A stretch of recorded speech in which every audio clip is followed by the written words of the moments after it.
ಮಂತ್ರಿಯಾದ ನರೇಂದ್ರ ಮೋದಿ ಅವರು 3ನೇ ಬಾರಿ ದೇಶದ ಪ್ರಧಾನಮಂತ್ರಿಯಾಗಿ ಈಗಾಗಲೇ ಪ್ರಮಾಣ ವಚನವನ್ನು ತೆಗೆದುಕೊಂಡು ಅವರ ಮಂತ್ರಿಮಂಡಲದ ರಚನೆ ಕೂಡ ಆಗಿದೆ.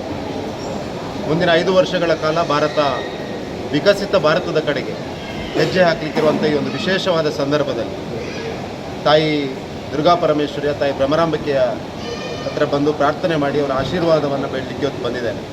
ತುಳುನಾಡಿನ ದೈವದೇವರ ಆಶೀರ್ವಾದ ಪ್ರಧಾನಮಂತ್ರಿ ನರೇಂದ್ರ ಮೋದಿ ಅವರ ಮೇಲಿರಲಿ, ಅವರ ಸಚಿವ ಸಂಪುಟದ ಮೇಲಿರಲಿ, ನಮ್ಮೆಲ್ಲರ ಮೇಲಿರಲಿ ಅನ್ನುವಂಥದ್ದು ಈ ಸಂದರ್ಭದಲ್ಲಿ ತಾಯಿ ಉಲ್ಲಾಲ್ಜಿ ಹತ್ರ ನನ್ನ ಪ್ರಾರ್ಥನೆ. ಕಟೀಲು ದುರ್ಗಾ ಪರಮೇಶ್ವರಿಯ ಭಕ್ತನಾಗಿದ್ದುಕೊಂಡು, ತುಳುನಾಡಿನ ಎಲ್ಲ ದೇವಿ ಸಾನ್ನಿಧ್ಯದ ಭಕ್ತನಾಗಿದ್ದುಕೊಂಡು ಇವತ್ತು ನಾನು ಒಂದೇ ಪ್ರಾರ್ಥನೆಯನ್ನು ಮಾಡ್ತಾ ಇರುವಂಥದ್ದು, ದೇವದೇವರ ಆಶೀರ್ವಾದ ನನ್ನ ಮೇಲೆ ಇರಲಿ, ತುಳುನಾಡಿನ ಜನರ ಪ್ರೀತಿ ಸಹಕಾರ ನನ್ನ ಮೇಲೆ ಇರಲಿ, ಪ್ರಧಾನಮಂತ್ರಿ ನರೇಂದ್ರ ಮೋದಿ ಅವರ ಕಲ್ಪನೆಯ ವಿಕಸಿತ ಭಾರತದ ಆ ವಿಕಸಿತ ದಕ್ಷಿಣ ಕನ್ನಡ ನಿರ್ಮಾಣ ಮಾಡಲಿಕ್ಕೆ ನನಗೆಲ್ಲ ಶಕ್ತಿಯನ್ನು ಆ ಭಗವಂತ ನೀಡಲಿ ಅಂತ ಈ ಸಂದರ್ಭದಲ್ಲಿ ಪ್ರಾರ್ಥನೆಯನ್ನು ಮಾಡ್ತೀನಿ.